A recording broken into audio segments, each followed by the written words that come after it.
Restore order to the joint session. That the first month of our presidency, it's our presidency, a freeze on all new federal regulations and a freeze on all foreign aid. I'm calling for no tax on tips, no tax on overtime, and no tax on Social Security benefits for our great seniors.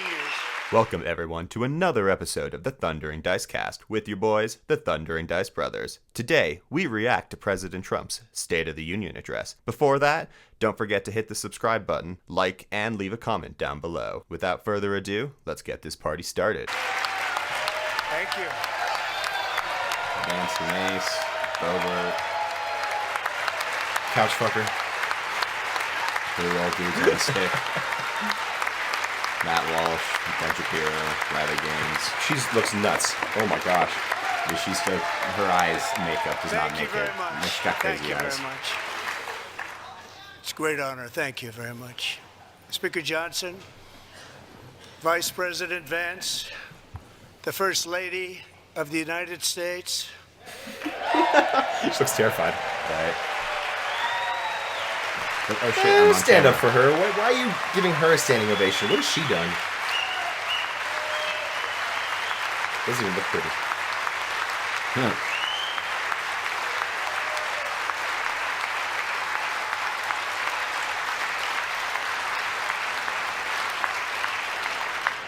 Members of the United States Congress, thank you very much.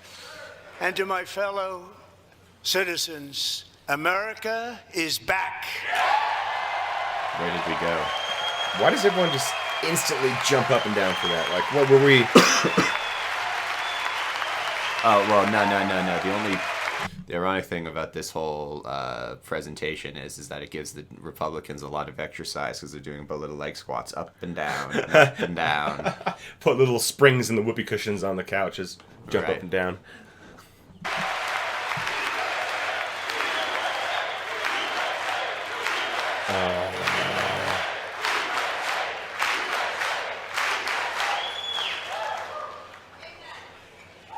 Six weeks ago, I stood beneath the dome of this Capitol and proclaimed the dawn of the golden age of America. Why does he keep referring back to that? I mean, that just sounds very much like the Gilded Age, which sounds wonderful, but it actually has a very negative connotation because it was referencing the extreme opulence and over-the-topness of the 20s and how it all came crashing down and ended up in, like, Hoovervilles and stuff, and then that ultimately led to another New Deal with FDR. So calling back to that is kind of odd. I would agree, but I doubt that he's actually calling back to the 20s. I'd more say that, I mean, he might be calling back to like the financial stability and the way everything was going really well in America in the roaring 20s. But I would more say that when he calls, the new age, the new golden age, is golden because he's the one who's going to be delivering the prosperity. So And gold is his, like, favorite thing. Gold toilet. yeah, pretty much. From that moment on, it has been nothing but swift and unrelenting action. Yes, swift and unrelenting bullshit action, Donald Trump. Like, just because you sign things on a piece of paper doesn't mean they're good things. Just because you have your name on them doesn't mean we all accept them. To usher in the greatest and most successful era in the history of our country. We have So we're gonna beat the accomplished 50s? more in 43 days than most administrations accomplished in 4 years or 8 years, and we are just getting started. I don't know why he doesn't just say 43 months. I mean, 48 months. Because, I mean, it's close enough to the 43 weeks, and you could, you're not going to be there in 8 years. So you could just say the 48 months, and every person be like, oh, look, he's good at math. Well, you're assuming that he had any hand in writing this. No, I know, but it was one of those things that perturbed me when I watched it last night. I see. But all that stuff that he's talking about, almost none of it is congressional acts. It's all just signing things, writing things down, and saying, it is so because I say it is so. Yeah, it's a buttload of executive orders. Which is something that he criticized, like, Obama for, is writing too many executive orders and bypassing the legislative property pathways and skipping the checks and balances. I mean, he's speed running Obama's whole 8 years in like the first 43 days of executive orders, it seems like. And the good thing about executive orders, though, is that the next president can sort of unexecutive order them, assuming we have another election. We will. Oh, gross. God, I forgot he was going to be there. Hey, he's wearing a blue tie. He knows which side he's truly on. South African side. I return to this chamber tonight to report that America's momentum is back. Actually, also, to kind of give Trump a little credit for his tie, too, because, I mean, the pattern makes it look like it's purple, but I'm going to guess, I mean, because on the screen, it could be purple and black, but I'm going to say it's probably more red and blue. I think there's some kind of a dress code, an unspoken dress code in the Capitol where it's all has to be variations of red, white, and blue. And look at the three people right there on the stage. All blue suits. All blue suits. You got a red tie. Johnson's got a red and blue tie. It's like when Peyton Manning shows up to Broncos events and always wears blue and orange. It's like the de facto dress code for people showing their patriotism in this case. Except for all the freshmen who are wearing pink. Our spirit is back, our pride is back, our confidence is back, and the American dream is surging bigger and better than ever before. Oh man, those are all great words, and if any of it were true, I would applaud you. But right now, globally, America is sort of on a downturn. People want to avoid working with America. People are rethinking treaties with America. This American resurgence is not so much a resurgence as in a lowering tide.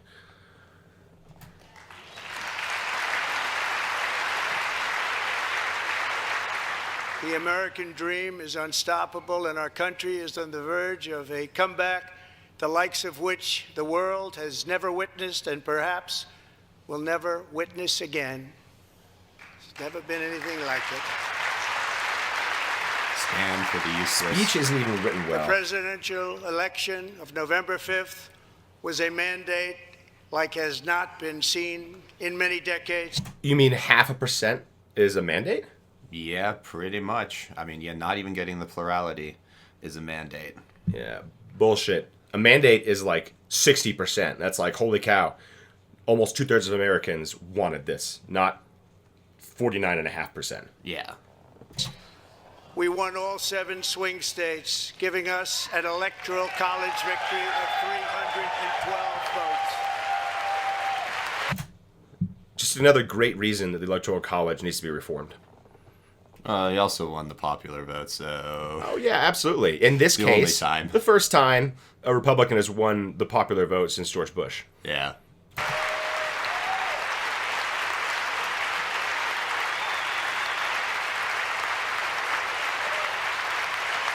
Yeah. If 0.5% of the population is the difference between voting for you and voting for Kamala, and that means 300 electoral votes, that's the problem right there. Yeah. That disproportionality is very striking when you put it that way.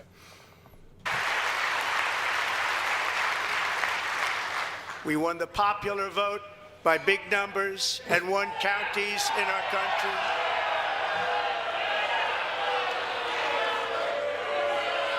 Oh, look at Johnson already. Yeah. Let's know what he's saying here. Yeah, I wonder.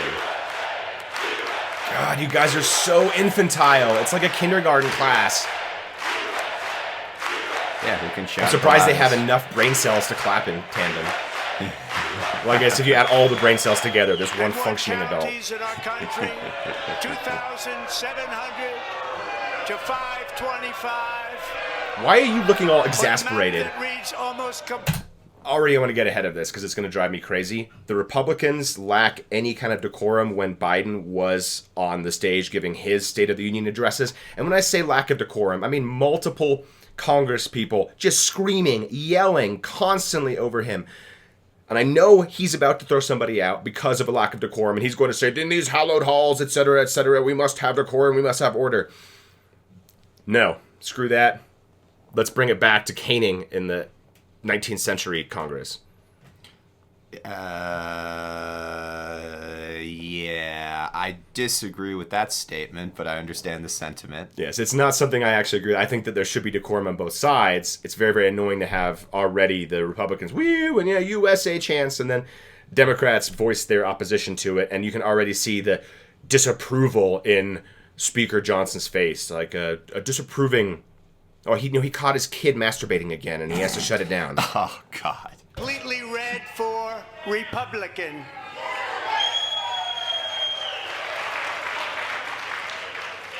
Now, for the first time in modern history, more Americans the mic believe is that our erect. country is headed in the right direction than the wrong direction. In fact, it's an astonishing record, 27-point swing, the most ever. Until the midterms. Yeah. And you get smacked in the mouth.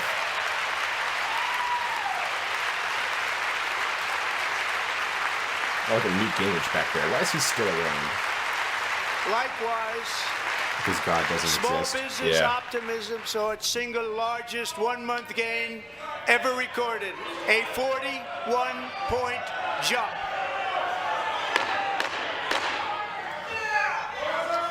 Members are directed to uphold and maintain decorum I knew and it. to cease any further disruptions. That's your warning.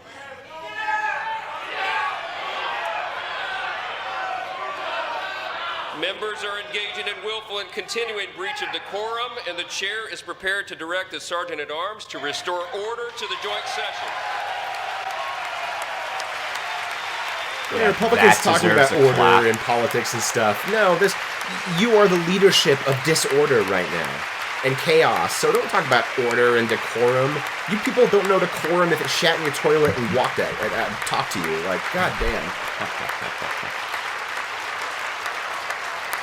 Mr. Green, take your seat. Take your seat, sir. Take your seat. No mandate. That's a yep. God, look at that Finding face. that members continue to engage Looks in like a willful frog. and concerted disruption of proper decorum, the chair now directs the Sergeant-at-Arms to restore order. Yes, kick out all the Republicans screaming all the time. Move this gentleman from the chamber. Yeah. That's so stupid. Good for him, though. Good for him for standing up for what he believes in. Look at his tie. I like that. We the people. Yeah.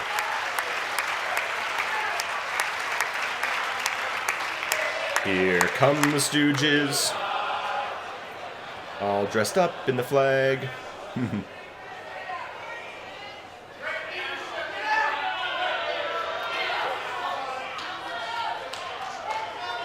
I want to back that guy in the face. His his really, little, like, really hand satisfied gesture. hand Members are gesture. directed to uphold and maintain decorum in the House. Okay, well Mr. then from President, now on, we'll continue. just have State of the Unions talk to like a COVID empty seat, Over and the everyone can past 6 express weeks, displeasure I have elsewhere. signed nearly Right. 100 executive orders Fascist. and taken more than 400 executive actions, a record Undemocratic. to restore common sense, safety, Un-American. optimism, and wealth all across Things our you complained wonderful about land. Biden doing. Mm-hmm. The people elected me to do the job, and I'm doing it. No, you're not. How many times have you gone golfing already? People are feeding you things to sign, Mr. President. If you sat and wrote down all those executive orders yourself, I would have a lot more respect for you. But there's even video of you saying, "What am I signing now?" You don't know what you're signing. You are a stooge. Yeah, no one who's been signing 400 executive actions that quickly knows what they're signing. It's just physically impossible. And I have serious doubts that Trump even read any of them, or even a majority of them. Nah, he's like, "Here, Mr. President, sign this. It's something good." Oh, okay, cool. And make sure you use your big Sharpie, because... Get those fat strokes in. I mean, he's definitely got a good signature. Like, when you watch him sign and shit like that, you know it's practiced to perfection, exactly how he wants it. Yeah, he spends as much time doing that as he probably does coiffing his hair in the mornings instead of actually working. Stop standing up for everything he says. Oh my God, you guys are so up his ass. You're probably coming out of his mouth soon.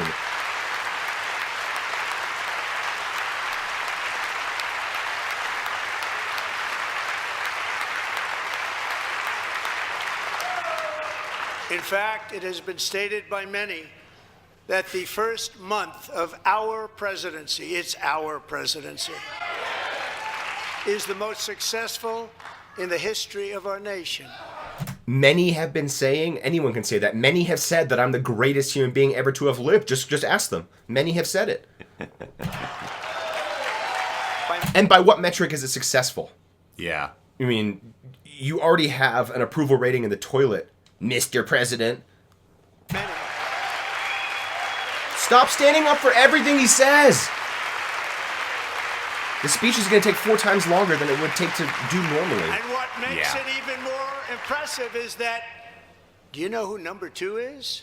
George Washington. How about that? How about that? Wait, what? I don't know about Did that. he Yes. just say he was a better president than George Washington? Yes. Already? Yes. Yeah, in his first 6 weeks, he says he's accomplished more than George Washington has in his first 6 weeks as president. As the first president after leading the Continental Army to a successful revolution that established the United States of America, Trump's first 6 weeks is more impressive than that. And look at those faces behind him. Are those two the most punchable faces you've seen recently? I mean, how are they, these patriotic, so-called patriotic Americans, okay with him saying that he's a better leader than the founding president, I should say, of this union? I don't understand how you can be that happy and listen to that. You've got to have a real twisted colon to be happy about that. List, but we'll take it. But we'll take Within hours of taking the oath of office, I declared a national emergency on our southern border, and I deployed the U.S. military and Border Patrol to repel the invasion of our country. What about the 10,000 that the Mexicans sent on the other side of the border? You're not going to give them credit for actually doing most of the work whilst Americans just stood on the other side of the fence looking good? And watched. Yeah. I mean, you talk to those Marines who were deployed there. They're like, God damn, it's like being in a sandbox all over again, only there's no one to shoot. And what a job they've done. So frustrating to hear this kind of stuff because you may have put more people on the border, more troops on the border, but the flow of illegal immigrants is not just across that border, first of all.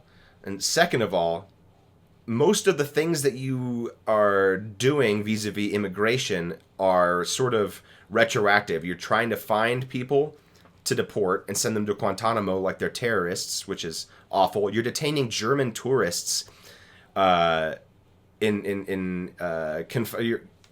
German tourists who are, overstayed their visas, fine, but you know where to send them. Why are they being detained?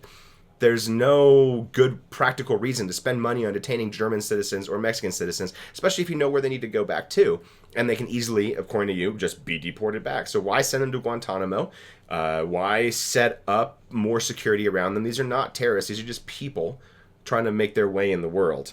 And you're vilifying, I should say. And all this illegal immigration is that the Republicans constantly bitch about is very much legal immigration. It's just asylum seekers who know the loophole. All you have to do is hop over the border saying, I'm an asylum seeker. Legally, we take you in because that is the law. This is a bigger issue or they're making a bigger issue out of a much smaller amount of people coming in illegally than the people who are actually coming in legally. Mm-hmm. And that's not to speak about the people who come in on visas and overstay their visas. That's the majority of illegal immigration, actually, is asylum and overstaying your visa. Yeah, because you don't want to leave the USA because it's fucking nice. Well, it is for now. As a result, illegal border crossings last month were by far the lowest ever recorded, ever.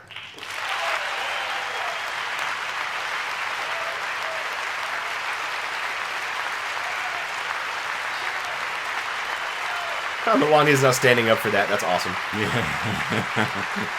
Now chain They heard migration's my good for her. words, and they chose not to come. Much easier that way. In comparison, under Joe Biden, the worst president in American history, there were hundreds of thousands of illegal crossings a month, and virtually Hundreds of thousands of illegal crossings a month. Okay, let's say in his 48 months, are we talking about, 48 million illegal immigrants?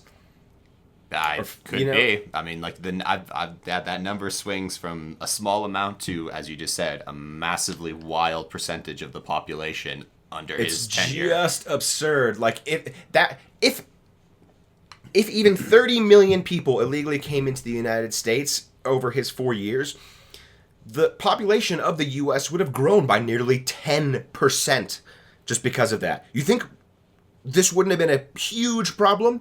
Like, think about if suddenly there were 10% more babies, 10% more children, 10% more anything. You would fucking notice. That's adding, I don't know how many, 60 Wyomings to the state's population. Yeah, like it is. That's actually like adding Canada. It's actually true. Canada yeah, has 40 million people. Yeah, it's like adding Canada. Yeah, it'd be impossible not to notice. I mean, these numbers don't even hold up to the barest thought. But these two jokers in the back are sitting there. God, they must be sitting on a vibrating seat or something. They're way too happy. Like, they're having a weird long orgasm, and it disgusts me. No, they had a nice healing potion full of patriotism in their mind.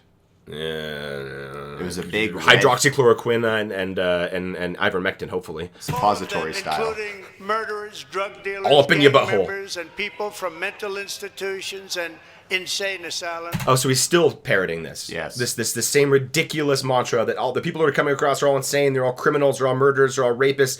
They're all mentally unstable. You know, they're all Trump. Were released into our country. Who would want to do that? God, that This is tone of my voice. fifth Oh, it such speech grates. to Congress. And Who would want to do that?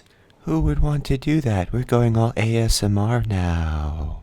Oh, gosh. Yeah, no, it's so fucked up. once again, I look at the Democrats in front of me, and I realize there is absolutely nothing I can say to make them happy or to make them stand You could have a heart attack and die right now. or smile or applaud. Nothing I can do.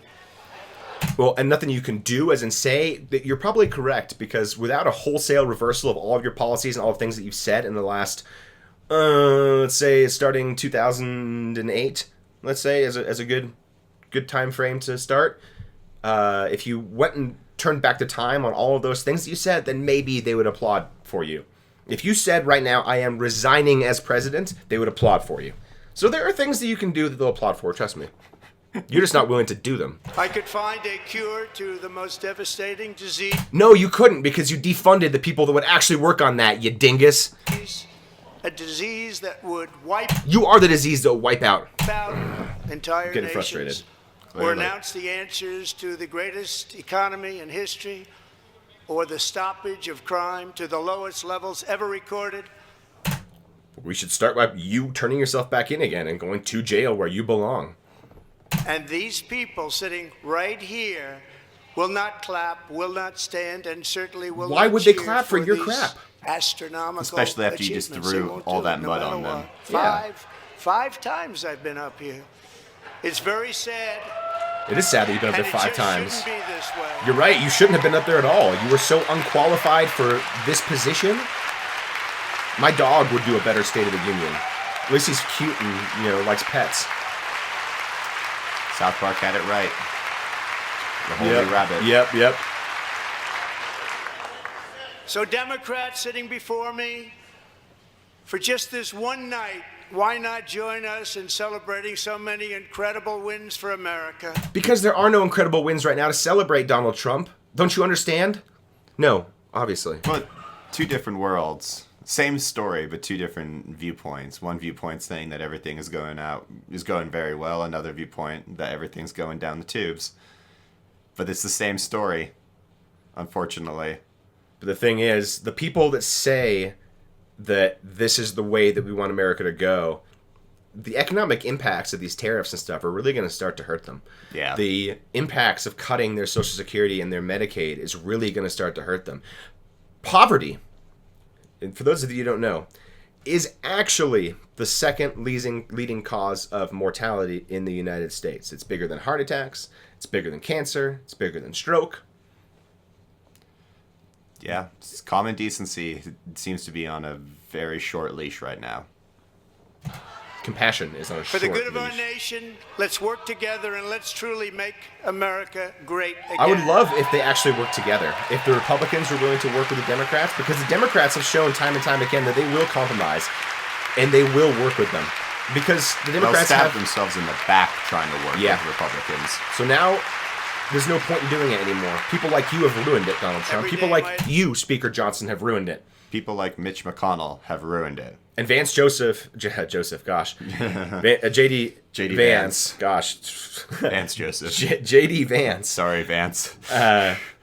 has done little enough in politics to deserve much criticism or rebuke yet, aside from the fact that he's Trump's vice president and he's a really annoying speaker when it comes to supporting the AFD and stuff. But policy-wise, pretty much non-existent. And has no actual principles concerning the person he serves under, considering that he definitely dragged Donald Trump through the mud the first time and then did a 360 and be like, oh, no, he's perfectly fine. He's good. He'll save the world. Just let him be. Money talks and shit walks.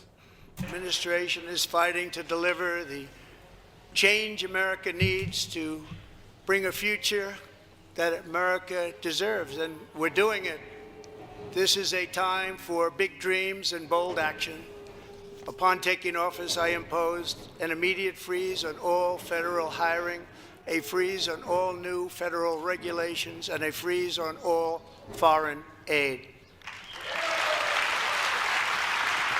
Which the Supreme Court today is kind of quashing you over the head with. Which I love so much. Yeah, it is pretty great that your conservative Supreme Court is just like, you know what? Yeah, you're actually kind of overstepping your authority. This shit is already earmarked by Congress. You do not get to say retroactively no. Yeah, exactly. Congress controls the purse strings. That's why all these executive orders that you're signing that do these, that, and those are undemocratic. And a lot of them will hopefully be deemed unconstitutional. The first one, this foreign aid one, which, by the way, guys, is less than 1% of the total U.S. budget. So when he's saying he's saving lots of money, no, he's saving a drop in the bucket. And even his attempts to save it are obviously unconstitutional and are starting to be rolled back. This hiring freeze he's talking about and the firings that he's doing, he's had to roll back many of the firings. They're scrambling to get some of these workers back because they realize now, oh gosh, we actually need people in positions of government who know how this stuff works to get anything done, including your shitty agenda. Just turning off the taps doesn't actually further your agenda very much. You realize you need a bureaucracy. Crazy. Yep. I terminated the ridiculous Green New Scam. I withdrew from The Green New Deal is absolutely nothing. Is a nothing burger introduced by AOC a long time ago. No one in any political good conscience even thinks about the Green New Deal anymore. It was dead on arrival when it first came, During your first presidency, by the way. and it's dead on the table now for the last 10 years. So why even bring it up? Because his constituents or his people, his base, just love to hear that kind of stuff. The owning the libs stuff. That's what Yeah. they live for. It's what they get off on. Better than porn, you know? I mean, Mike Johnson probably doesn't need pornography anymore. He just, masturbates to Trump's rhetoric, and that's enough. Doesn't show up on his apps. the unfair Paris Climate Accord. The unfair Paris Climate Accord? What is unfair about it? Trying to reduce emissions? Oh, fuck me, I guess. Yeah, a voluntary agreement from a boatload of powerful countries to keep global temperatures rising below 2 degrees Celsius in a set amount of time with no actual restrictions or penalizations if you don't meet these goals. Completely voluntary. What is so horseshit about that? How is that hampering American interest, energy, economy, any of it? Which was costing us trillions of dollars. No, it wasn't. You're that making other shit up again. countries were not paying. Making shit up again. I withdrew from the corrupt World Health Organization. Corrupt World Health Organization. Yes, those damn doctors, making shit up about pandemics, trying to educate us on virus and bacterial illness outbreaks across the world, trying to protect us from avian flu, trying to protect us from COVID, trying to protect us from pneumonia, trying to protect us from Ebola. Those damn corrupt scientists, those motherfuckers, it's all big micro, isn't it? It's all big microbiology out there, just stealing all your fucking money and vaccinating all the children to autism. Oh, gosh, it's so frustrating hearing this kind of stuff come out of his mouth.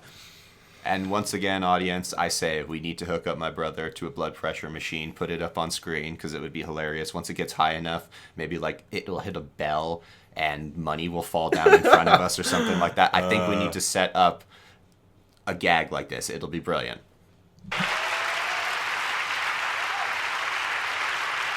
And I also withdrew from the anti-American UN Human Rights Council. So the Human Rights Council's anti-American, is it now? Okay, so that kind of sounds like we're violating people's human rights, and the UN Human Rights Council isn't okay with it. Is that kind of what you're saying there, buddy? So Why are you applauding for that? Like, fuck human rights, right? Yeah. we ended all of Biden's environmental restrictions that were making our country far less safe and totally unaffordable. Environmental restrictions are making America less safe and more unaffordable. Okay, so it's less affordable for large corporations to dump shit into our waters. And I'm pretty sure the EPA just got a little bit of a knockback from the Supreme Court yesterday or 2 days ago, saying that the regulations on dumping raw sewage into water supply has now been lessened. Yeah. So that's going to make everyone safe, apparently. Ironically, that suit was actually brought by San Francisco. That makes sense. No, they're the ones who wanted to dump more sewage into the water. No, I know when I Yeah. said that makes sense. Oh, I meant, okay. like, it didn't sound sarcastic, but it definitely was meant sarcastically. And importantly, we ended the last administration's insane electric vehicle mandate, saving our auto workers and companies from economic. Okay, that's so stupid. So, guys, if you're not actually aware of the electronic vehicle mandate he's talking about, no such thing exists. They're called green energy credits. They've been around since the Bush administration, believe it or not. Actually, predate the first Bush administration. And so green energy credits have evolved, and a part of that was trying to encourage American automakers to produce more electric vehicles. And then, therefore, there were incentives to make and then to sell them. So there's incentives for the consumers to buy them, and there were incentives for the auto manufacturers to produce them. It took a lot of money and effort to start researching and developing and producing them. Now that you're removing the green energy credit, all of that work and energy into the tooling to make those cars is now less cost effective for those companies. Therefore, those companies are going to have to export a lot more of their manufacturing to places like Mexico and abroad. So once again, American auto workers are actually being hurt by this policy. They're not being helped by it. The way of automotive technology is towards electrification. I know that you like your big V8s and stuff. I enjoy the sound of a rumbling V8 or the buzz of a Lambo V10. Those are all wonderful sounds, and those cars are always going to have a special place, but the world is moving, and America has to move with it. You can't be stuck in 1950. Like, are we going to give up our catalytic converters next? Should we put lead back in the gasoline because it's a pain to take out? And the weird thing is that, you know, not to pipe Elon Musk's trumpet too much here, but he did basically usher in the new age of electric vehicles by his interesting quasi-hostile takeover / firing of the actual engineers who created the company, Tesla, and then brought that forth to the world. So I kind of wish that they would have cut to his face seeing that, because this is going to affect his business. Not everyone can afford a Tesla. Teslas are stupidly expensive. All electric cars are stupidly expensive. Even with credits. With that $5,000, with the $5,000 tax credit. So, like, getting rid of that doesn't help any American in any respect. It just makes absolutely no sense. Yeah, as I said, just cut to his face. I really want to see if it's sour or if it's just neutral. Because no way in hell he's going to be smiling about, like, oh, yay, the government isn't giving me incentives to do this anymore. Even though my company's really big and I don't really have to worry about it as much, it still does affect him. Yes. That's very, very surprising because like you said, he is the guy that sort of popularized the EV movement. Made it cool. I'll be the first to admit, when the Tesla came out, I thought it was a sharp-looking car. I thought it was really forward-thinking, innovative. I really, really supported Elon and Tesla at that time. Yeah. It's odd how it's changed. Yeah, absolutely. The only thing, not the only thing. The one thing I will give pushback to the electric car history, starting with Elon Musk, is he did single-handedly set back hydrogen fuel decades by saying it's not going to work. We have to do batteries. Now, at the time, the technology, even the technology now still doesn't function completely, and we don't have the infrastructure. But these are things we could absolutely overcome. And in the long run, I say that hydrogen energy probably would have been a better investiture than battery technology. But leaving that as aside, we have battery technology. electric cars are not ubiquitous everywhere, but I mean, here in the Rocky Mountains Front Range area, They're my everywhere. God, you can't swing a dead cat without hitting 5 Teslas. So, credit where credit's due, but don't take away the tax credit because you're just hurting everyone. Yeah.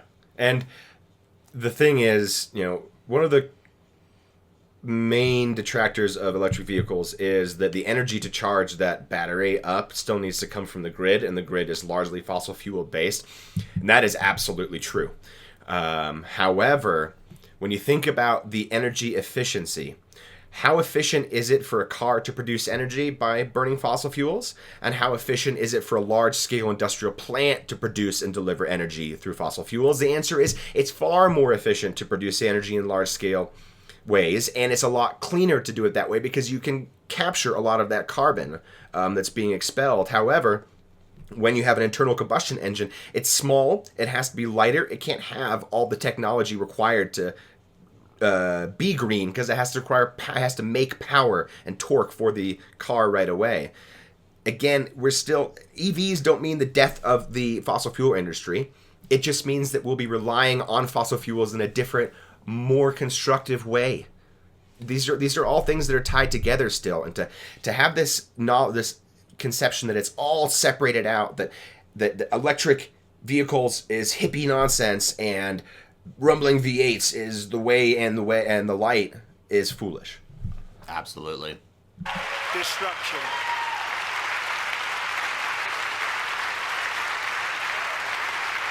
I mean, I remember back in one of my previous lives when I was, a horse and carriage driver in New York City, and the Model T was starting to come up, on the streets. I was vehemently against them because, they were going to take away horses' rights. Mm-hmm. Yeah. Horses' lives matter. Yeah. HLM, guys. Yeah, what the hell? And I remember when electricity was starting to come into homes, and I was convinced it was going to give us all autism. So I still use a kerosene lamp, motherfuckers.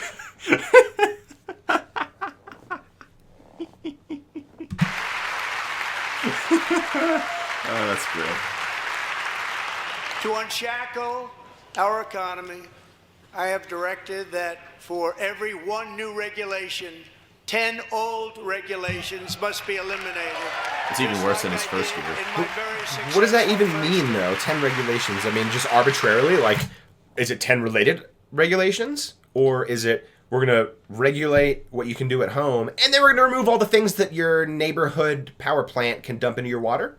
Is that how you're going to set it up? Because it kind of sounds like that. Yeah, it doesn't sound like there's any correlation between what you're getting rid of and what you're inputting. It's just like, I'm going to input this, but get rid of 10 regulations that have nothing to do with what I'm inputting, but it'll help my business buddies somewhere down the road on something so far removed that a normal person would be like, so you signed this regulation to, let's just say, have cleaner air in this one area that's, really bad, but you then took away protections for clean water from here, air from there, mining, cleanup from here, all these other type of things. Yeah, it makes no sense. A 10-to-1 ratio, and it sounds good as a clip bite if you think that the government is regulating private industry to death, but a 10-to-1 ratio is just stupid. Mm-hmm.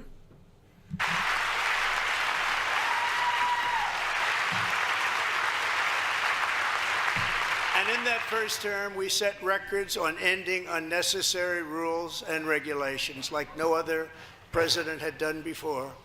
We ordered all federal workers to return to the office. They will either show up for work in person or be removed from their job.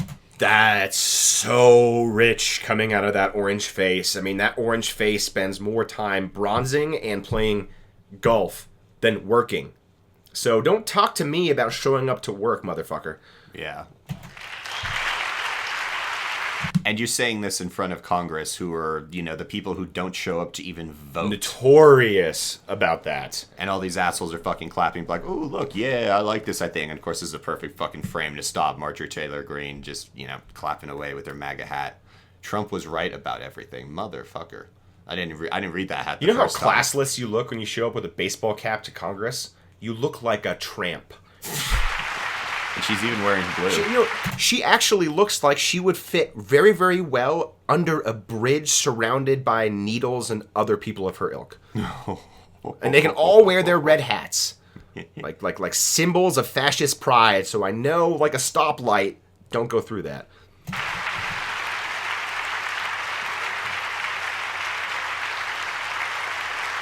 And we have ended weaponized government where, as an example, a sitting president is allowed to viciously prosecute his political opponent, like me. Law and order, How did motherfucker. that work out? Not too good. Not too good. Go fuck a couch, JD. God damn, that face is annoying. I don't even care if that's not true. If they can make shit up, then I can roll with it too, and it's funny at least. Yeah. And I have stopped all government censorship and brought back free speech in America. Yeah, banning the Associated Press and Reuters. That's free speech right there. Oh my gosh. Yeah, 2 rules for me, rules for thee. Yeah, the free speech thing, it's you're free to agree with me, is what he thinks of free speech. Yeah. Back. Sit your asses down.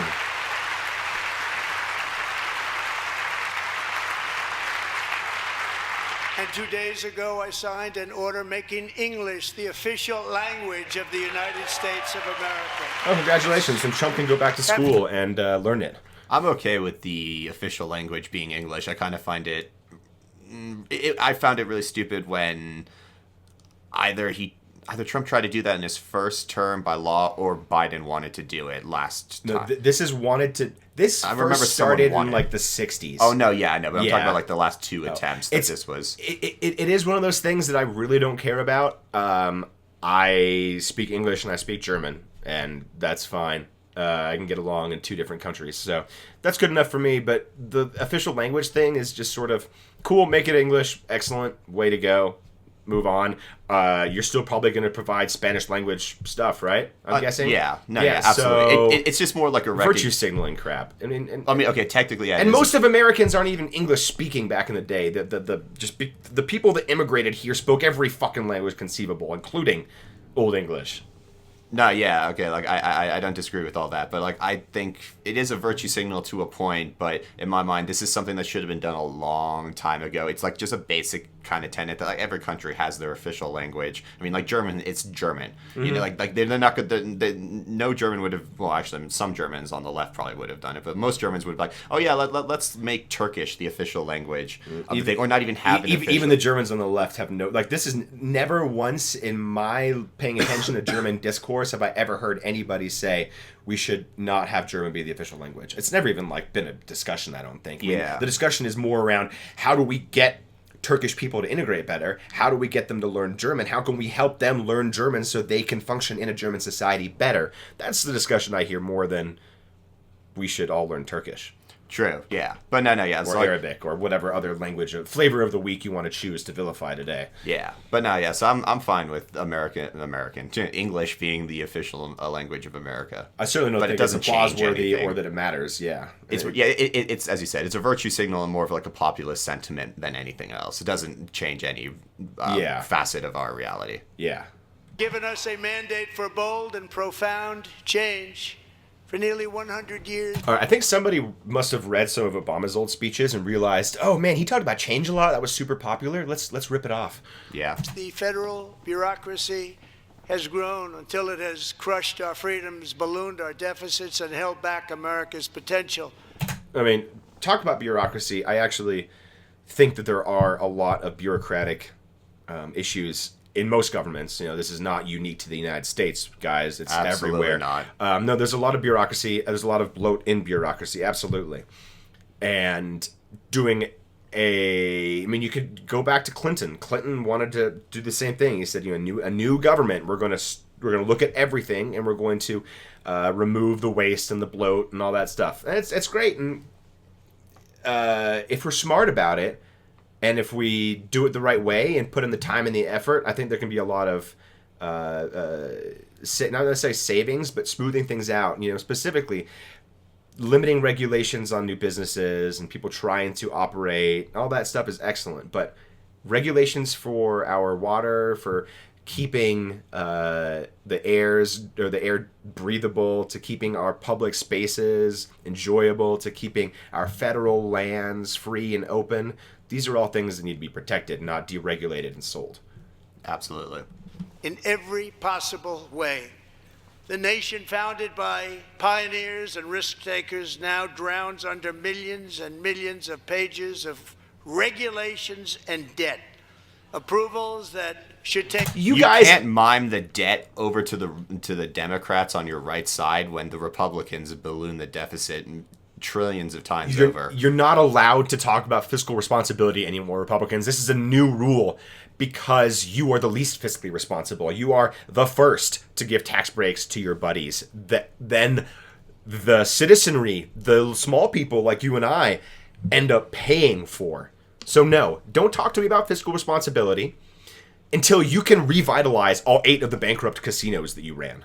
Yeah. 10 days to get, instead take 10. And honestly, this has nothing to do with what he says, but like, how do you bankrupt a casino? I mean, like, it's the most basically set up corrupt establishment you can come up with. How do you fuck something so simple up? By being Donald Trump Jr. Or Senior, excuse me. Either or, but... Senior, junior. 10 years, 15 years, and even 20 years before you're rejected. Meanwhile, we have hundreds of thousands of federal workers who have not been showing up to work. My administration will reclaim power from this unaccountable... Just making shit up again. I mean, just flat out lying. I mean, like, yeah, like the government can be really stupid and shit like that, but if you have hundreds of thousands, if you have just 10 people in your department who are just never showing up, they're getting fucking fired. And can I let you guys in a secret about federal employees? Federal workers don't make as much as their colleagues in similar jobs in the private sector. The people that look for federal jobs do it because they have an innate sense of duty to the nation. They want to be a part of the government because they want to help it. They want to work towards solutions together. They want to protect our parks. They want to protect our science. They want to protect America as it's grown to become. Yeah, These people are sacrificing money so they work for the government. They are the true unsung silent heroes, and you are trashing them and firing them. It's unconscionable. Yeah, it's really stupid. No park ranger ever became a millionaire becoming a park ranger. They did it because they love the environment, they love the open doors, they love being outside, helping people keeping trails clean, doing all the, very important work that these people do. Like, it's just, no. Bureaucracy, and we will restore true democracy to America again. True democracy. So what? Everyone is going to get a vote. The Senate and the House is going to suddenly be repealed, and the only thing that the only way that you'll be able to get a bill through is if every single American votes on it, and if a plurality of Americans vote, then you can sign it into law. Is that what you're talking about? Because that's a true democracy. And then if we went to that, it would be a clusterfuck. Very, very interesting. America.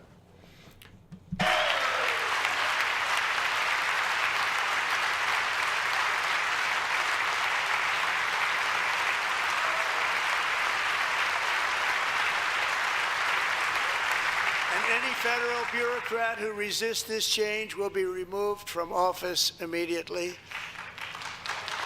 God, stop clapping for everything. everything. We are draining the swamp. It's Stop using that too. You are the swamp. The days of rule by unelected bureaucrats are over. Everyone point to Elon Musk. Yeah, everyone look at Elon Musk. How rich is that? He's not even a bureaucrat. He's an unelected asshole.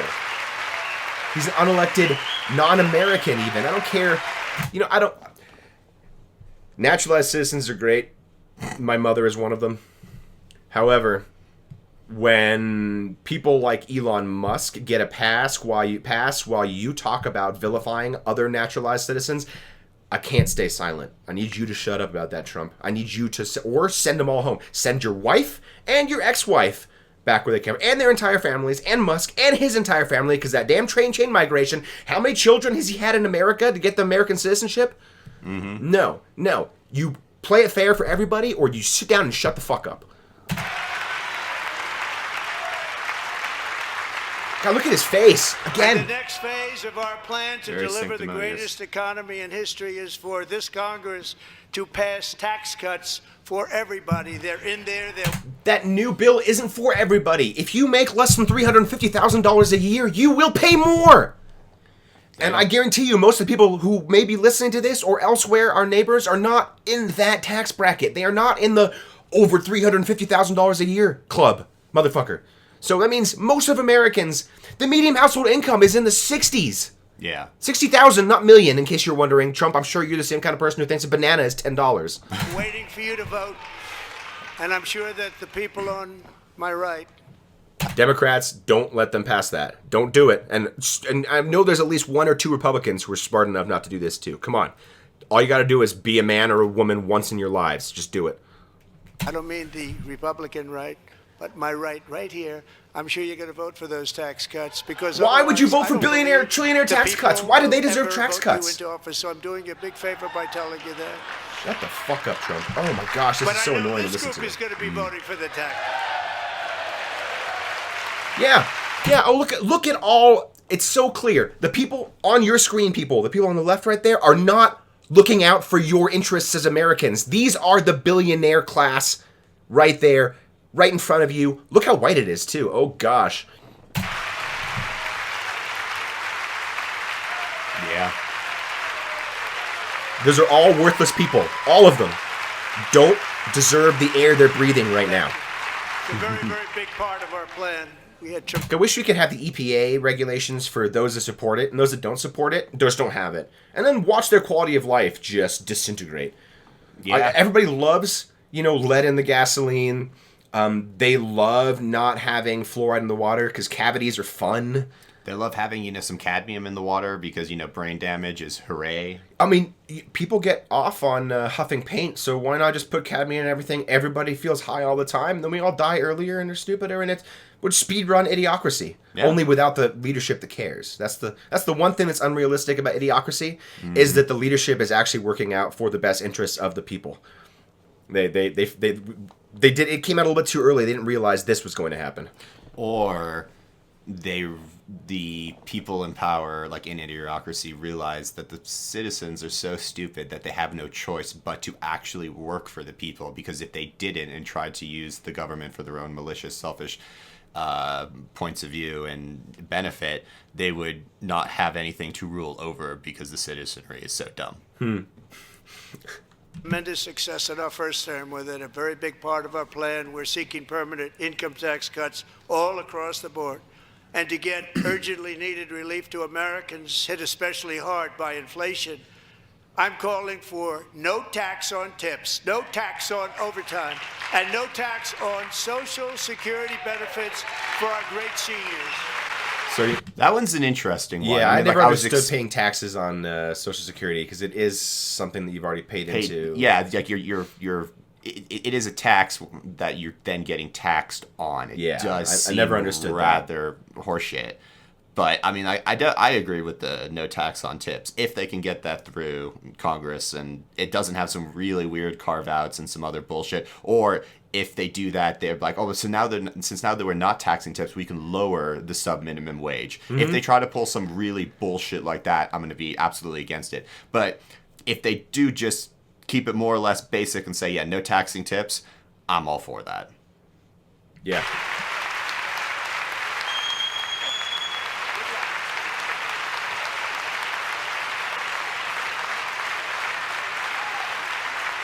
Yeah. To leave saying, start by And paying I your own. also want to make interest payments on car loans tax deductible, but only if the car is made in America. Cars aren't made in America and never will be again, guys, and here's why. The supply chains to manufacture all the components of that car are so distributed that you would have to fundamentally restart every car company from scratch in America. The industry doesn't exist here anymore. And that is something you can't fix by signing executive order. And I'll tell you why. They're private companies.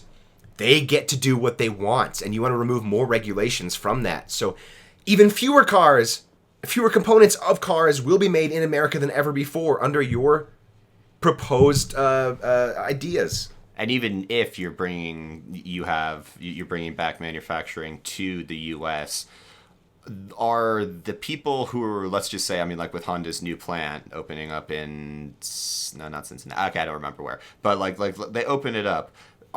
Is everything, so are you saying that like the 25% tariffs aren't going to apply to just the cars that are assembled in that plant, but not all the individual, like the engine, the components, the components that have to be shipped in, the metals, because no company is the raw going materials, to, because no company creates every part of their own car. It just doesn't happen. It just doesn't happen. So is it just going to be like, oh, cool. So if the engine block is shipped in, and let's just say the rubber for the wheels, because that obviously has to be shipped in because you're not going to be fucking making that. And wow, so like all the these cloth rules for the seat belts. Yeah, all these rules and carve-outs, aren't they going to require like regulations and rules and stuff? Yeah. So how many new regulations and rules are you going to come up with for this? How many inspectors are you going to hire? And then you have to enforce remove it? 10 times that many of other regulations. Yeah, you smart, to quote Jake Peralta. Yeah, create 100 regulations to make this shit work, but then cut 1,000. Fools. And myopic fools, too. Like, they don't have any kind of future sight. It's impossible for them to look beyond the tip of their own life, their own nose, basically. You know, they can't look into the future and try to plan for it. It's all just me and now. Stop standing up for everything. We're making this take way too long. Look how happy they all look. Mm-hmm. Oh my gosh. They're all traitors.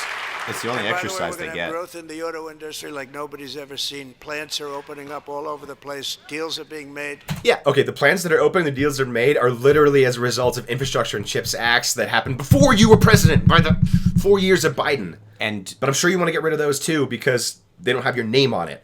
And yeah, that too. Yeah, no, he definitely does. I don't know if he says this before we did the split between the end and the middle. I mean, the beginning and the end. But yeah, he definitely said like repeal the Chips Act. What an idiot! What an idiot!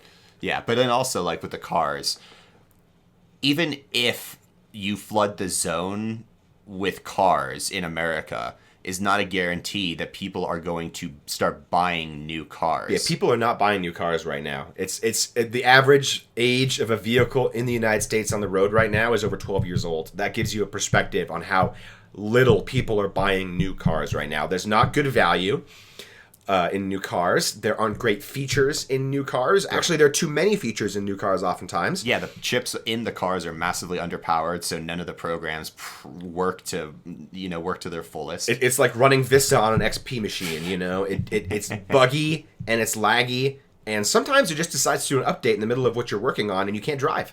Yeah, it's absolutely ludicrous.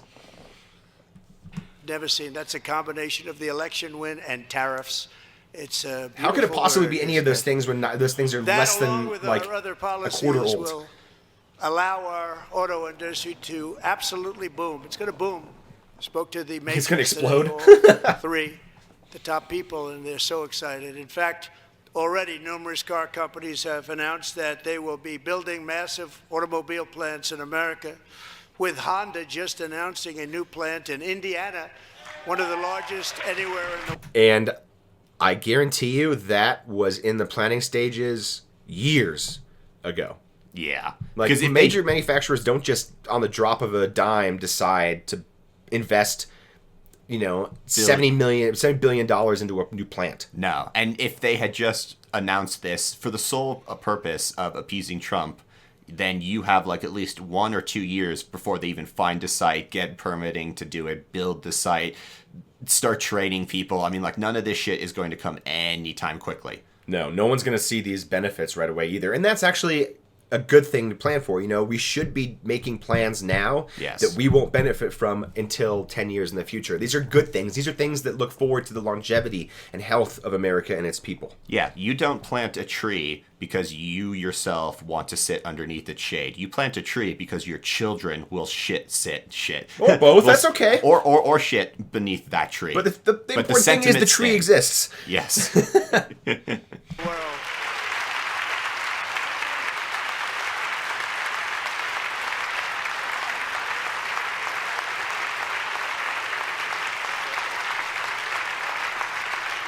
And this has taken place since our great victory on November 5th, a date which will hopefully go down as one of the Infamy. most important in the history of our country. He's smart. He doesn't say infamy.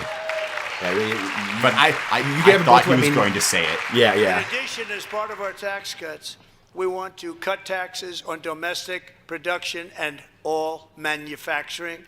And just as we did before, we will provide 100% expensing. It will be retroactive to January 20th, What does that mean? 2025. Well, hang on a second. All right, so first of all, this sounds a lot like socialism to me, this corporate socialism right here. And then I'm not sure what he means by expensing. Maybe he'll explain it. But this is what I've been talking about for a long time. If you want manufacturing to be in the United States, you have to support them from the government level. You have to subsidize it in the same way we subsidize agriculture and livestock production in the United States. The only way to make it cheap enough for people to be able to afford the product that is made here is if the government steps in and helps out those businesses. Yeah. And what does he mean retroactive to January 2025? Like retroactive just like these This last 2 months? months? Is it retroactive for all of Biden's 4 years? How much money are we going to be doling out because of this ludicrous promise? And where's that money coming from again? Since you're cutting all the taxes on the people that can't afford to pay taxes? Yeah, precisely. Just asking questions. I'm just pulling the Tucker Carlson, asking questions. But we're about to be cash flush with, around $350 billion worth of Ukrainian minerals. Which is like nothing, actually, when you think about it. $350 billion sounds like a lot of money, but in the terms of global anything, it's nothing. No, yeah, because you're talking about like $350 billion that funded a war. That's basically what that money was used for. It was just a war, and not to belittle Ukraine or Russia and stuff like that in death count, but this is a rather limited conflict if you want to look at how many people have died and you compare it to other conflicts. This is I hate to say this, it's the largest land war in Europe since World War II. But it's a border skirmish in comparison. Yes, exactly. Like, technically, when Ukraine is huge, people forget how large Ukraine is on a map. It's one of the largest European countries outside of Russia, essentially. So yeah, it may be the largest land war that Europe has faced since World War II, but that scale is so skewed because, well, A, World War II was huge, and B, Europe hasn't had a major land war since World War II, so, kind of hard. You can say it, but it doesn't really mean what you think it means. Yeah. And it was one of the main reasons why our tax cuts were so successful in our first term. Your tax cuts were so successful. No, they weren't successful. Under your tenure, inflation rose like crazy. Prices of everything, including gasoline, rose. We had the pandemic. I mean, The deficit ballooned by $4 trillion. You added more to the deficit in 2 years than Obama did in 8. And 8 years of Obama's tenure was still very much embroiled in the Iraqi and Afghanistani occupations. and getting the economy back on track after the fuckery of Bush. George Bush. Yeah, so revisionist history by Republicans. Name another more iconic duo. Giving us the most successful economy in the history of our country. First term. We had a great first term. The 1950s like a word. Yes. I mean, seriously. If you don't make your product in America, however, under the Trump administration, you will pay a tariff, and in some cases, a rather large I one. wonder how many of the articles of countries clothing that have he's used wearing were made in tariffs the United against States. Just doesn't really warrant a pause. It's just a... Yeah. us for decades, and now it's our turn to start using them against those other countries. On average, the European Union, China, Brazil, India, Mexico, and Canada, have you heard of them? And countless other nations charge us tremendously higher tariffs than we charge them. I know what he's about to say. It's very unfair. India charges us auto tariffs higher than 100%. China's average tariff on our products is twice what we charge them. And South Korea's average tariff is 4 times higher. Think of that, 4 times higher. Also, And we give so. yeah, I mean, but do think about the size of the economies that you are now basing yourself again. I mean, like South Korea is a tiny economy in comparison to America. India may have a population that's 6 times that of the United States, but its GDP is half. Yeah. No, it's smaller than... I mean, India's economy is in the teens, if I remember correctly from last looking at it. Like, in yeah. the world economies. It's not comparable. And no. And you're right. They charge large tariffs on those goods. That's right, because China's auto manufacturers are being subsidized by the CCP. They're owned by the CCP. There is no like large corporation in China that is not partly or primarily owned by the government. I mean, so they can do whatever they want. They don't have to worry about those companies making money. All they have to do is make sure that people in China can afford to buy those Chinese-produced vehicles. Now, if you wanted to take that same strategy here, you could do that, but it would be the least capitalistic thing a president has done. If it literally made it, okay, it's 400% imports tariffs on a BMW. So that $50,000 BMW will cost $200,000. Fantastic. Now, what you have to do is you have to say to Ford, I need you to produce a 3 Series BMW analog, and I need you to be able to sell it for $6,000. That's what China does. You can't do that in the United States. No. Not without fundamentally ruining the United States. But you have to actually think about these things. It's not just tariffs, blah, problem solved, fantastic. It's almost like geopolitics has nuance. It's not all like bartering in kindergarten. I'll trade you that stick of glue for, that crayon because that crayon tastes good. No. This is Marine kindergarten, guys. So much help militarily and in so many other ways to South Korea, but that's what happens. This is happening by friend and foe. This system is not fair to the United States. Stop it talking never about fair. was. And so on April 2nd, I wanted to make it April 1st, but I didn't want to be accused of April Fool's Day. That's not, just one day was cost us a lot of money. But we're going to do it in April. I'm a very superstitious person. Oh, so you're an April idiot. 2nd, reciprocal tariffs kick in. And whatever they tariff us, other countries, we will tariff them. Yeah, everyone will be hit by this. As soon as the second happens, reciprocal tariffs go into effect. Everything will just double, quadruple, quintuple, all of it in price. It'll just astronomically fuck everything. And tariffs are a regressive policy, just like sales tax increases are, because the people that are least able to afford a price increase on consumer goods are the ones who will be hit with those increases the hardest. People who have to turn over every penny before they spend it are not going to be able to turn that over and spend it 3 times now. Groceries are going to be a necessity for life forever because we're biological beings. And so when you make it impossible for the little people to buy the groceries, it hurts them. It's never going to hurt you, Donald Trump. It's never going to hurt your buddies. Having a tariff and having goods cost slightly more doesn't matter to you. No. But it matters to me because I have to pay for it, because I have less wealth to draw from. It's a greater percentage of my net worth that you're taking from me. Yes. It's reciprocal, back and forth.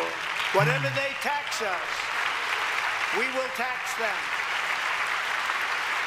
If they do non-monetary tariffs to keep us out of their market, then we will do non-monetary barriers to keep them out of our market. There's a lot of that, too. They don't even allow us. Hang on a second. I'm confused. Free market. Doesn't the free market mean that, everyone gets to trade and whoever produces the best product for the best price wins? That would be the most laissez-faire interpretation of it, yes. Yeah, but he keeps talking about free market. And I think he's talking about regulating the free market so that it helps his guy. It's almost like it's not free and that the government is regulating it. I'm misunderstanding. Clearly, I'm not on his plane of existence. Their market. We will take in trillions and trillions of dollars and create jobs like we have never seen before. I did it with China and I did it with others, and the Biden administration couldn't do anything about it because there was so much money they couldn't do anything about it. That's so We have stupid. been What are you even ripped off talking for about? decades So much by money, you nearly didn't even know what every to do with country it. on earth, and we will not let that happen any longer. And this whole speech is so about fairness and what is fair to America and how America is being victimized. America is being the bully. Much has been said over the last 3 months about Mexico and Canada. Yeah, by you. But we have very large deficits with No, we both don't. of them. But No, we even don't. more importantly, they've allowed fentanyl to come into our country at levels never seen before, killing hundreds of thousands of our citizens and many very young, beautiful people, destroying families. Nobody's ever seen anything like it. They are, in effect, receiving subsidies of hundreds of billions of dollars. We pay subsidies to What do you Canada. mean subsidies? What's I don't think he knows what subsidies are. No. But we don't subsidize other countries. Like a subsidy, for those of you that are unclear, a subsidy in the most basic terms for those in America are you grow corn. And the government wants you to continue to grow corn on your land. However, the corn market is not very strong because so many people are making corn, and corn is being used in so many industrial processes outside of just selling it to regular consumers like in a can, like you and I, or on the cob, that it's not profitable. It costs more money for the farmer to grow all this corn. So, in an effort to make sure that this government, this farmer stays employed, has stuff to grow, can contribute their corn to various sectors of the economy, the government props them up and says, okay, you will continue to grow corn, and we will pay you X dollars per bushel of corn you harvest, irrespective of how much you sell. That's what a subsidy is. So, to translate that to, let's say we're subsidizing Canada, what are we subsidizing? We're telling the maple syrup producers in Canada that the cost of maple syrup needs to stay at a certain level so that we're going to give you money so the maple syrup doesn't go up. Is that what you're talking about? Because I don't think that's what we're doing. No. Into Mexico of hundreds of billions of dollars, and the United Like, he just States makes up will not numbers, be doesn't he? doing Hundreds of that billions of dollars, any trillions of longer. We're not dollars. gonna do Yeah. it. He just pulls shit out of his ass because it feels good. Yes. No pun intended, but I'm Thanks leaving it to there. our America Ew. First policies we're putting into place, we have had $1.7 trillion of new investment in America in just the past Definitely few want to weeks. fact check that. Yeah. The combination of the election and our economic policies that people of SoftBank, one of the most brilliant anywhere in the world, SoftBank? announced a $200 billion investment. OpenAI and Oracle, Larry Ellison, announced $500 billion investment, which they wouldn't have done if Kamala had won. Apple, Once again, CHIPS Act and manufacturing. It was a democratic policy, asshole. Yeah. announced $500 billion investment. Tim Cook called me. He said, I cannot spend it fast enough. It's going to be much higher than that. Oh my God! Tim Cook called you and said he couldn't spend his money fast enough. Apple has cash reserves that make most countries envious. They have over $1 trillion in liquidity. Liquidity as in money in the bank, not bonds and stocks and assets and investments. No, just money. So to say that he called you and said he can't wait to spend this money is a lie. Because if that were the case, he wouldn't have stockpiled $1.2 trillion in reserves. He would have been spending it. Stop lying to the American people, Donald Trump. And stop lying to yourself. Do us all a favor. That I believe. It hurts me when building you hurt their plants yourself. here instead of in China. And just yesterday, Taiwan Semiconductor, the biggest in the world, most powerful in the world, has a tremendous amount, 97% of the market, announced a $165 billion investment to build the most powerful chips on Earth. Wrong. And what we can say as well to that investment, to wanting to come here and build that, is thank you, Biden. Yes. Not thank you, Trump. This is something that's directly related to the CHIPS Act. Yes. This is getting more foreign investors into here. This is building our own factories in America so that all of our eggs aren't in one basket. So when China invariably tries to re-annex or reunify with Taiwan, whatever kind of doublespeak they're using these days, we won't be totally SOL. Yeah. And also, like, TSMA, no, TMC, whatever. Yes, the Taiwanese manufacturer is not bringing their most powerful chips here. They are keeping those at home because it is of strategic importance. It is literally national security for them. At most, they'll be bringing 3-4 nanometer chips. They're not going to be producing 2 and 1. I mean, for the research, Well, soon we're getting down to the atomic level where we can't get smaller. yeah. But that's a totally different topic. That has nothing to do with politics. That's just physics, and that's a lot more fun than this. But I approve all the manufacturing of chips and stuff coming here. I approve infrastructure development. I approve of manufacturing in the United States. Those are all wonderful things. But just credit where the credit's due. Yes, and don't pretend that this is all just sprung out of the ground in the last 3 months. Right here in the USA. Now let's make sure we have an educated workforce that can actually work in those places and that can develop new chips and that can drive technology forward. Yeah, let's do that as well. You know, talking about your investment in America, the best investment in America you can do is investing in the children. The best investment in children you can make is investing in their education and their well-being. Yep. Looks like John Farbeau over there. Yeah. And we're not giving them any money. Your CHIPS Act is a horrible, horrible thing. We give hundreds. Evoke the benefits of the CHIP Act and then the next breath say it's a horrible thing. Go boil your head. I think this is actually when he says we should repeal it. Hundreds of To billions Johnson. of dollars, and it doesn't mean a thing. They take our money and they don't spend it. You're so dumb. You're not giving this money to anybody. You are building chip manufacturing right now in the United States. What do you mean? Just do nothing with it. And my brother's face is 100% red. All that meant to them, we're giving them no money. All that was important to them was they didn't want to pay the tariffs, so they came and they're building, and many other companies are coming. We don't have to give them money. We just want to protect our businesses and our people, and they will come because they won't have to pay tariffs if they build in America. So it's very amazing. You should get rid of the CHIP Act and whatever's left over. He probably thinks the CHIP Act is like Mr. Lay's Speaker, potato you should chips. Use it to reduce debt. Despite the best efforts of those who would try to censor us, silence us, break us, destroy us, Americans People with are minds, today in a other proud, words. free, sovereign, and independent nation. Again, all right, this is something that he's calling back to his inaugural address, talking about how American sovereignty is being restored. Once again, I want to remind our lovely viewers, American sovereignty has not been infringed upon. Nobody has invaded America since the 19th century. No one has wanted to invade America because you can't, because the American military and isolation. And when I say isolation, I mean we've got fucking giant oceans to the east and the west and huge fucking mountains and a giant military on top of that. And our neighbors north and south were never ever able to threaten us militarily in any. Nor did they want history. to, because they realized that cooperation with the United States benefits them. Canada benefits from trade, Mexico benefits from trade, and gosh, America benefits from that trade. For example, Colorado, Suncor produces 80% of the gasoline and aviation fuel used in this state. Where does the majority of that gasoline come from, you may ask? Or where does that crude oil come from that needs to be refined into gasoline? Canada. Oh my God.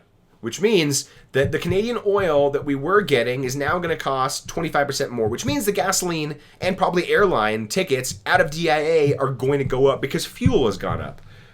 These things are all connected, and people that don't think that they are lying to themselves. I'm not even going to say you're stupid.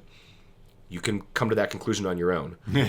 That will always be free, and we will fight for it till death. We will never let anything happen to our beloved country, because we are a country of doers, dreamers, fighters, and survivors. Our ancestors crossed a vast ocean, strode into the unknown wilderness, and carved their fortunes from the rock and soil Murdered a couple of a Indians. perilous It's all and good. very dangerous frontier. They chased our destiny across a boundless continent. They built the railroads, laid the highways, and graced the world with American marvels. Hey, those were all weird infrastructure projects that the government funded that cost money. Isn't that? That definitely used mostly external workers too. Yeah. How odd that the nation of America was built on infrastructure, was built on the work of people from outside the country coming here and wanting to find a life. It's almost like America is a nation of immigrants. I've never heard that before, though. Like the Empire State Building, the mighty Hoover Dam, and the towering Golden Gate. Yeah, it's funny you bring up the Hoover Dam. Hoover Dam needs to be very carefully maintained and monitored by the U.S. Corps of Engineers, by the Geological Survey, by the Park Service. All those people that you think are worthless and just sucking up taxpayer dollars, keep the dam from breaking. And saved so many lives. Oh, God. It's so frustrating. It's like, I mean, seriously, it's like someone shoved a tape into his head so he spouts it off, and there's no sort of like recall or revision going on in his head. It's just playing a pre-recorded nonsensical speech. There's no actual thought behind it. Mm-hmm. And I would like to point out as well that we are now into the point of the speech where it's supposed to be the crescendo, the America's Great part of the speech that someone else wrote, and it's very formulaic. You could copy and paste these words into the mouths of presidents for the last 150 years, and it would sound the same. Yeah. Bridge. They lit the world with electricity, broke free of the force of gravity, fired up the engines of American industry, vanquished the communists, fascists, and Marxists all over the world. Doubling down on the communists, the Marxists, and the fascists. Oh, man. Let's remember my favorite Karl Marx quote. Don't give up your guns. Yeah. He gave us countless modern wonders sculptured out of iron, glass, and steel. We stand on the shoulders of these pioneers who won and built the modern age. Didn't he call himself the best president ever? Yeah, that's right. So whose shoulders was he standing on? These workers... Technically, George Washington is standing on his shoulders. Oh, of course, because he's second only to Washington. Oh, gosh. Yeah. That's even worse than saying you're the best, actually. Saying you're second best to only him is the height of arrogance. Yeah. Who poured their sweat into the skylines of our cities. These warriors who shed their blood on fields of battle and gave everything Captain they Bonespur had reporting for our Dirty. rights and for our freedom. Now it is our time to take up the righteous cause of American liberty. And it is our turn to take America's destiny into our own hands and begin the most thrilling days in the history of our country. This will be our greatest era. With God's help, over the next 4 years, we are going to lead this nation even higher, and we are going to forge the freest, most advanced, most dynamic, and most dominant civilization ever to exist on the face of this earth. We are going to create the highest quality of life, build the safest and wealthiest and healthiest and most vital communities anywhere in the world. We are going to conquer the vast frontiers of science, and we're going to lead humanity into space and plant the American flag on the planet Mars and even far beyond. If any American flag in earnest by a person is planted on Mars in the next 3.5 years, I will be super surprised. I will eat a turd sandwich and breathe on a Democrat so they can share in the smell. If that happens.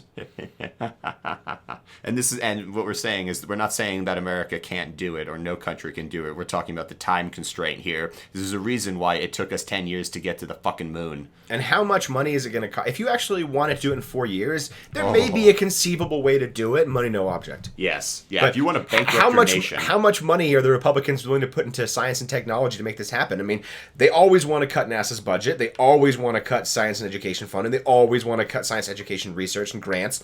So, where is this money coming from? Oh, of course, all the tariffs. Duh, I'm so dumb. Sit your asses down, you anti-science motherfuckers. Don't pretend that you support any of this stuff.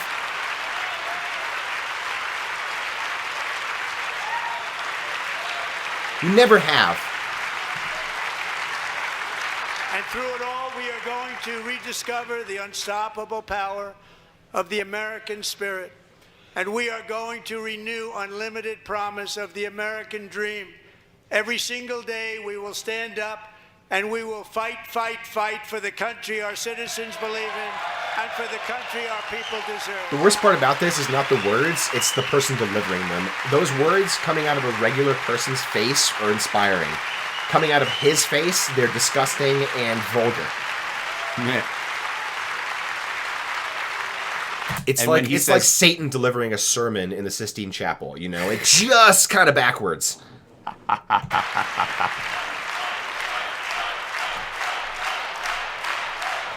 Suck a dick! My fellow Americans, get ready for an incredible future because The golden age of America has only just begun. It will be like nothing that has ever been seen before. Thank you, God bless you, and God bless America. Oh, he didn't say these United States of America. Shame. Oh, gosh. All right, well... Yeah, can we get another still to stop on? Oh, yeah, good point. Not sure where this is, where I cut this off on. Well, there are no good stills here. Is there one that just shows like the American flag? Or... Oh gosh, nope.